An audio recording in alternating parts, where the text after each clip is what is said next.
नरेंद्र मोदी जी न भगवान के हैं, न श्री राम के हैं, न महादेव के हैं। नरेंद्र मोदी जी सिर्फ गुजराती और गुजराती सिंडिकेट के लिए हैं, भाजपा के लिए हैं और भाजपा के वसूलों के लिए हैं, देश के लिए नहीं है। गंगा तो साफ नहीं हुई, लेकिन हर आदमी नंगा हो गया। हवाई चप्पल पहना करके जो है हवाई जहाज़ पे ले जा रहे थे, हवाई जहाज़ ये सब बेच दिए। पूरा पोर्ट बिक गया, पूरा एयरपोर्ट बिक गया। उत्तर प्रदेश का एक ऐसा चेहरा जो किसी परिचय का मोहताज नहीं, बनारस के हरीश मिश्रा जी, जो लगातार सुर्खियों में छाए रहते हैं। फिलहाल हमारे साथ हैं, हम इनसे बात करने का प्रयास करते हैं। क्या चल रहा है बनारस में? बनारस में तो बड़ी जलालत चल रहा है, नफ़रतें चल रही हैं, हिंदू मुसलमान चल रहा है और काशी विश्वनाथ और ज्ञानवापी चल रहा है। आप भी मज़ा ले लीजिए बनारस का। मोदी जी तो क्योटो बना रहे थे, कहाँ मोदी जी की बात मत सुना करो पत्रकार। मोदी जी कोरोना का वैक्सीन बना रहे थे और लाश जो है हिंदुओं का कुत्ता नोच रहा था गंगा जी में। शायद देखे नहीं आप, देखना चाहिए था आपको। मोदी जी की बात का कोई विश्वास नहीं। मोदी जी 2 करोड़ की नौकरी दे रहे थे। मोदी जी कह रहे थे कि नोटबंदी करके सक्सेस कर देंगे, नहीं तो 50 दिन का समय दीजिए, किसी चौराहे पे 50 जूता खा लेंगे। नोटबंदी फेल हो गई। कोई एक ऐसा स्वाभिमानी पत्रकार या कोई ऐसा भगवान बता दो कि जाकर के वो नरेंद्र मोदी जी को यह कह दे कि चौराहे पूरे देश की इंतज़ार कर रही हैं, आके 50 जूता खा लीजिए। है वो कोई माई का लाल, या है उनके अंदर ऐसी कोई ज़मीर की बात कि वो आपने बात को अमल कर लें? वो कह रहे थे कि हम बहन बेटियों की रक्षा करेंगे। हाथरस से लेकर के बरेली से लेकर के समस्तीपुर से लेकर के दिल्ली से लेकर के पंजाब और बंगाल और जो है तमाम उनके राज्यों में एमपी तक को आप देख लीजिए, दलित आदिवासियों के मुंह पर मूता जा रहा है पत्रकार। और आप मोदी जी की बात करते हैं। मोदी जी की बात मोदी जी की बात मत किया करिए पत्रकार। आपका अंतरात्मा आपको बड़ा जलील करेगा। आप देश की जनता और हम जैसे नौजवानों के दुख और दर्द को सुनिए। मोदी जी के बात पर विश्वास करेंगे, ज़माना आपसे नफरत करेगा। दौर आ गया है उनसे नफरत करने का। गंगा साफ नहीं हुई क्या? गंगा तो साफ नहीं हुई, लेकिन हर आदमी नंगा हो गया। हवाई चप्पल पहना करके जो है हवाई जहाज़ पे ले जा रहे थे, हवाई जहाज़ ये सब बेच दिए। पूरा पोर्ट बिक गया, पूरा एयरपोर्ट बिक गया। तो नरेंद्र मोदी जी न भगवान के हैं, न श्री राम के हैं, न महादेव के हैं। नरेंद्र मोदी जी सिर्फ गुजराती और गुजराती सिंडिकेट के लिए हैं, भाजपा के लिए हैं और भाजपा के वसूलों के लिए, देश के लिए नहीं है। तो हम लोग नरेंद्र मोदी जी को बहुत ही हल्के आदमी के रूप में लेते हैं। आप भारी लीजिए और महंगाई का बोझ लाद लीजिए। 2 सालों से 2 बार सांसद चुने जा रहे हैं बनारस से, हल्के में ले रहे हैं नेता। बनारस तो कई लोगों को सांसद बनाया है। बनारस तो जो है लगातार तमाम विपक्ष के भी नेताओं को बनाया है। सांसद बनने से नहीं हो जाता। सांसद तो लोग जो है पैसे रुपए के दम पे बन रहे हैं। आपको क्या लगता है लोग बिना पैसे रुपए के लड़ते हैं? नरेंद्र मोदी जी को हैसियत हो तो बिना पैसा, बिना बूथ मैनेजमेंट किए, बिना पैसा लगाए लड़ लें। आप जानते हैं कितना पैसा खर्च होता है नरेंद्र मोदी के चुनाव में? यहाँ बनारस में कई 100 करोड़ रुपया लगाया जाता है, तब जाकर नरेंद्र मोदी जी 1000, 5000 और 50,000, 1 लाख, 2 लाख के वोट के अंतर से जीतते हैं। गुरु ये बनारस है, ज़िंदगी देती है मुस्कुराने के लिए, तो मरकड़का पे जला के मोक्ष भी देती है।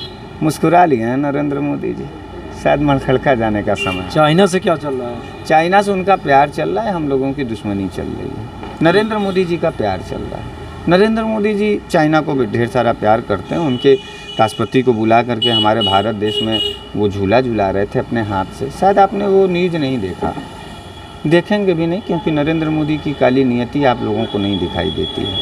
आप लोग तो गुणगान करने में और उनका भक्त चालीसा गाने में बड़े अच्छे रहते हैं। गाइए, इस देश को बर्बाद किया है आप लोगों ने। बद्दुआएं यही हैं कि आपकी भी चैनल और आप लोगों का ये जो सिंडिकेट है ना, ये पूरी तरीके से बर्बाद हो जाए। देश को मीडिया ने बर्बाद किया।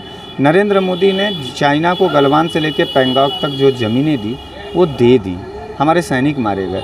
पुलवामा का कोई जवाब नहीं मिला, नोटबंदी का कोई जवाब नहीं मिला। जीएसटी के लिए आज भी बैठक हो रही है। किसान आंदोलन से भाग खड़े हुए। CA/NRC के सवाल पर जो है देशद्रोही, देश दंगाई कह रहे थे, भाग गए। नरेंद्र मोदी जी का एक कोई सफल योजना आप हो तो बता दीजिए। पत्रकार आप भी पढ़े लिख रहे हैं। लोग बता रहे 2-2 हज़ार रुपये पा के खुश हैं। नहीं, 2-2 हज़ार रुपया पा करके खुश हैं तो कितने लोग खुश हैं? रंग बिरंगा झालर लगाए बनारस में। हाँ, वो चाइना का झालर है, आप देख के खुश हो जाइए। स्वदेशी नहीं है, भारत का नहीं है, चाइना का है। ये पोल चाइना के, ये सारा चीज़ चाइना का। कह तो रहे हैं पाकिस्तान जाकर के बिरयानी खाया प्रधानमंत्री। बताओ देश का कौन सा पहला प्रधानमंत्री था जो दुश्मन देश के यहाँ बिना बुलाए गए घुटना टेका, बिरयानी खाया? अपने उस दुश्मन देश के प्रधानमंत्री के माँ को साल भेंट किया। किसने रिश्तेदारी निभाई? कौन से प्रधानमंत्री ने? नरेंद्र मोदी ने। क्या अच्छा? हमको ये नहीं समझ में आता है कि भारतीय जनता पार्टी के तमाम नेताओं का कौन सा रिश्ता है पाकिस्तान से। शायद पाकिस्तान इसीलिए शांत होकर बैठ गया है कि क्योंकि उनसे भी ज़्यादा बड़ा गद्दार इस देश के अंदर भारतीय जनता पार्टी इस देश का है, इसलिए वो बैठा हुआ है। बड़ा सुकून से है पाकिस्तान कि भारत को तो बर्बाद करने के लिए नरेंद्र मोदी एंड टीम ही बहुत ज़्यादा है, तो फिर क्या परेशान हो? योगी मोदी काम नहीं कर रहे हैं। योगी मोदी कौन सा काम कर रहे हैं? घर तोड़वा। आपका क्योटो बन गया। कहाँ क्योटो बन गया? कहाँ है? कुछ क्योटो आपने देखा है? जापान का, जापान का बुलेट ट्रेन आपने देखा है?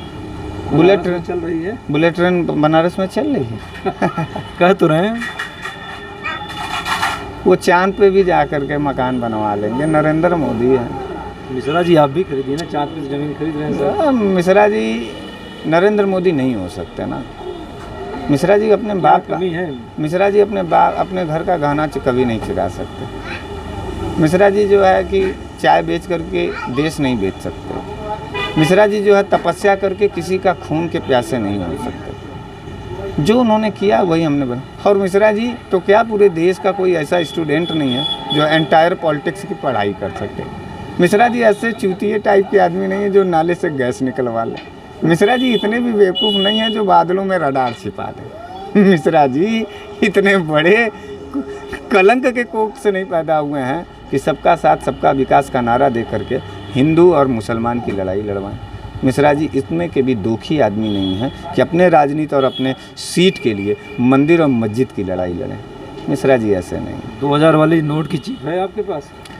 हाँ, वो नरेंद्र मोदी जी के पास है और कुछ गोदी मीडिया हैं, श्वेता सिंह हैं, रूबिका लियाकत जी के पास वो सब चिप वाला नोट है। 2000 का भी नोट बंद कर दिया नरेंद्र मोदी ने। अब ये सोचो ना कि जिस नेता का बात का वैल्यू ना हो, जो नेता सिर्फ और सिर्फ झूठ बोलता हो, उसको आप प्राइम मिनिस्टर बनाएंगे। हमको काफ़ी शर्म आ रहा है। मैं अपना उंगली काट लूँगा लेकिन भाजपा को वोट नहीं दूँगा। क्यों? भाजपा गंदी पार्टी है, भाजपा निर्मम पार्टी है। लोग बता रहे हैं बनारस विकास विकास। भाजपा क्रूरता पार्टी है। कौन लोग बता रहे हैं? वही लोग होंगे जो अपने माँ बेटियों को भी गंदे निगाह से देखते होंगे।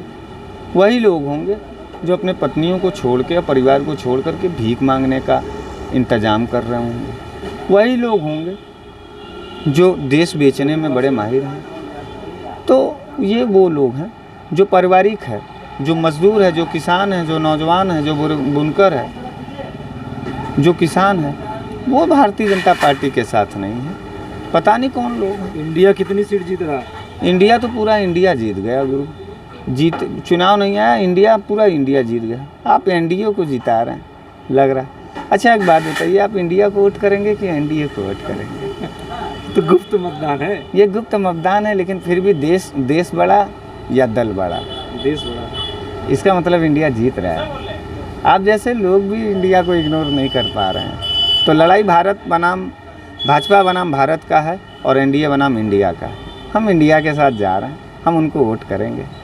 जिनको नफरत हो इंडिया से वो एनडीए को वोट कर दें। तो क्या होगा? बदलाव होगा, खुशहालियाँ आएंगी, नए विश्वास होंगे, नई तस्वीर निकल के आएगी, नया राजनेता होगा, नई उम्मीद और नए सिद्धांत होंगे, नई पॉलिसी होगी, नया भारत होगा। मणिपुर की घटना की जिम्मेदारी नेहरू जी लेंगे कि कौन लेगा इस बार? हाँ, भाजपा के हिसाब से तो नेहरू जी को देना चाहिए।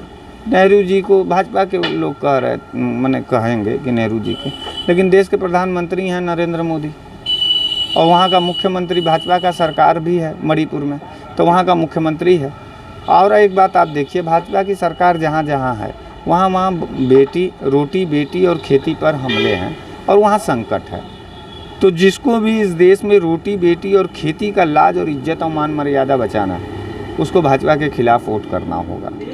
मणिपुर को राखपुर बना दिया, राख करके, जला करके। तो ये है नरेंद्र मोदी की उपलब्धि।